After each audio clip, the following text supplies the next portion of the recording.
Students, मेरे इस channel Amod Tiwari classes को प्लीज़ सब्सक्राइब कीजिए ताकि आने वाले समय में ऐसे ही एजुकेटेड वीडियोस आप देख सको।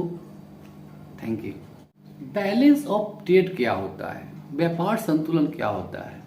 लुक, व्यापार संतुलन के अंतर्गत वही वस्तुएं आती हैं जिन्हें प्रत्यक्ष रूप से हम देख सके, जिसे प्रत्यक्ष रूप से देखा जा सके, या कह सकते हैं कि इसमें केवल भौतिक वस्तुओं को ही सम्मिलित किया जाता है।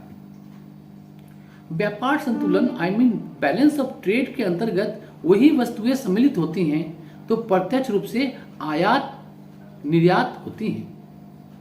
बैलेंस ऑफ ट्रेड के अंतर्गत वही वस्तुएं सम्मिलित होती हैं जो प्रत्यक्ष रूप से डायरेक्टली आयात का निर्यात होती है, एक्सपोर्ट और इंपोर्ट की जाती है। बैलेंस ऑफ ट्रेड में केवल व्यापार की दिशा, मात्रा एवं प्रकृति की ही जानकारी होती है। बैलेंस ऑफ ट्रेड जो है, व्यापार संतुलन जो है, उसकी अनुकूलता से वो यदि पॉजिटिव रहे तो राष्ट्रीय आय में वृद्धि होती है। जो नेशनल ग्रोथ है, डेवलपमेंट है, ग्रोथ है, वो होती है या नहीं भी हो सकती है। मतलब व्यापार संतुलन बैलेंस ऑफ ट्रेड की जो पॉजिटिविटी है, अनुकूलता है, उससे राष्ट्रीय आय, नेशनल इनकम में ग्रोथ हो भी सकती है और नहीं भी हो सकती है। व्यापार संतुलन बैलेंस ऑफ ट्रेड को एक देश की आर्थिक स्थिति का हम सिंबल या जेस्चर नहीं मान सकते हैं। व्यापार संतुलन बैलेंस ऑफ ट्रेड जो है, उसका प्रतिकूल होना विशेष महत्व नहीं रखता है। वो निगेटिव चला जा रहा है, प्रतिकूल चला जा रहा है, बैलेंस ऑफ ट्रेड हमारे बाहर चला जा रहा है संतुलन के, तो बैलेंस ऑफ ट्रेड का प्रतिकूल होना, निगेटिव होना कोई विशेष महत्व नहीं रखता है। जब किसी देश का बैलेंस ऑफ ट्रेड संतुलित या असंतुलित होता है तो इसका अर्थ यह नहीं होता है कि वो उस देश के अंतर्राष्ट्रीय व्यापार की स्थिति अच्छी नहीं है। जब भी किसी देश का व्यापार संतुलन, बैलेंस ऑफ ट्रेड संतुलित या असंतुलित हो, पॉजिटिव हो या नेगेटिव हो, तो इसका अर्थ यह नहीं होता है कि उस देश के अंतर्राष्ट्रीय व्यापार की स्थिति भी अच्छी नहीं है। अब हम लोग बात करेंगे बैलेंस ऑफ पेमेंट का। बैलेंस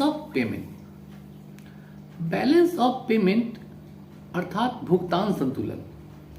बैलेंस ऑफ पेमेंट में दृश्य अथवा तथा अदृश्य दोनों प्रकार के जो फैक्टर हैं उनको शामिल किया जाता है। दोनों प्रकार का आइटम, चाहे वो टेंजिबल हो या इनटेंजिबल हो, दृश्य हो या अदृश्य हो, दोनों प्रकार के जो एसेट्स हैं, जो गुड्स हैं, जो आइटम्स हैं, उनको शामिल किया जाता है। इसमें हम लोग हो सकते हैं कि भौतिक वस्तुएं एवं सेवाओं को भी सम्मिलित किया जाता है। भौतिक वस्तुएं भी और सेवाओं को भी सम्मिलित किया जाता है। बैलेंस ऑफ पेमेंट के अंतर्गत आयात निर्यात के अलावा जो अप्रत्यक्ष आयात निर्यात होता है उसको भी सम्मिलित किया जाता है। जो इनडायरेक्टली एक्सपोर्ट इंपोर्ट किया जाते हैं उन वस्तुओं को भी, उन आइटम को भी शामिल कर लिया जाता है। बैलेंस ऑफ पेमेंट किसी देश के कुल विदेशी व्यापार की जानकारी देता है। बैलेंस ऑफ पेमेंट से हम पता चल सकता है कि एक देश का विदेशी व्यापार कितना हो रहा है, पॉजिटिव है कि नेगेटिव है, इसका पता चल सकता है। बैलेंस ऑफ पेमेंट किसी देश के कुल विदेशी व्यापार की जानकारी देता है। देश का बैलेंस ऑफ पेमेंट संतुलित होता है, कंट्रोल में होता है, पॉजिटिव होता है, तो उससे उस राष्ट्र की आय में वृद्धि होती है। और यदि इसका विपरीत हो जाए, नेगेटिव हो जाए, तो समझिए राष्ट्रीय आय में कमी हो गई, नेशनल इनकम में लो हो गया, लेस हो गया, डिक्रीज हो गई। बैलेंस ऑफ पेमेंट देश की वास्तविक आर्थिक स्थिति का फैक्टर होता है, जेस्चर होता है, सिंबल होता है। बैलेंस ऑफ पेमेंट अर्थात भुगतान संतुलन जो है, वो देश का जो वास्तविक रियल इकोनॉमिकल स्टेटस है देश का, वो जानकारी देता है, उसका वो गेस्चर करता है, वो हमें बताता है, रिप्रेजेंट करता है। बैलेंस ऑफ पेमेंट का अनुकूल एवं प्रतिकूल होना बहुत विशेष महत्व रखता है।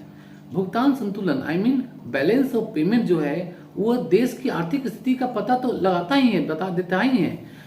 जो बैलेंस ऑफ पेमेंट का अनुकूल होना एवं प्रतिकूल होना, अनुकूल मीन्स पॉजिटिव और प्रतिकूल मतलब निगेटिव, ये होना एक विशेष महत्व रखता है यदि हम इंटरनेशनल ट्रेड का बात करें।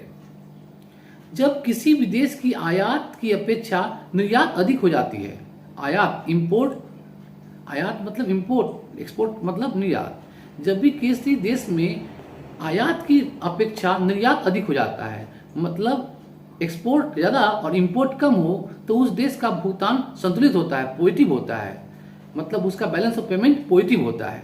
ठीक इसके विपरीत यदि बात करते हैं, निर्यात की अपेक्षा अधिक आयात हो जाए, इंपोर्ट ज़्यादा कर ले और एक्सपोर्ट कम, तो उस देश का जो भुगतान संतुलन है, बैलेंस ऑफ पेमेंट है, वो असंतुलित माना जाएगा, इनबैलेंस्ड माना जाएगा, जो कि निगेटिव चीज़ है। उससे उस देश का भला कभी नहीं हो सकता है। तो आज हम लोग बैलेंस ऑफ ट्रेड और बैलेंस ऑफ पेमेंट का अर्थ समझे, दोनों के बीच में हम लोग तुलना किए कि बैलेंस ऑफ ट्रेड क्या होती है और बैलेंस ऑफ पेमेंट क्या होती है। आशा करते हैं आपको समझ में आया होगा।